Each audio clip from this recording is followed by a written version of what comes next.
কেমন আছেন মুরব্বীরা? সবাই মোটামুটি আশা করি ভালো আছেন। আমিও ভালোই আছি। তবে আমাদের বাংলাদেশের ক্রিকেট টিম কালকে ইন্ডিয়ার উদ্দেশ্যে রওনা দিবে। ইন্ডিয়া তো পাকিস্তানের মতো দুইটা আপনার টেস্ট খেলবে, ঠিক আছে।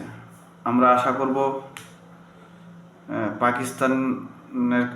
পাকিস্তানের সাথে যেরকম খেলছে ওইরকম আত্মবিশ্বাস নিয়ে আমাদের প্লেয়াররা খেলবে, আর ওই রকম জয়টাই আমরা চাই। এস আমরা পাকিস্তানের সাথে যে সিরিজ জিতছি, অনেক বাংলাদেশ দুঃখের মধ্যে দিয়েও একটা কেমন জানি একটা শান্তি সুখ খুঁজে পাইছি ওই ওই ওই জিনিসটার মধ্যে, বিজয়টার মধ্যে। ইন্ডিয়ার সাথে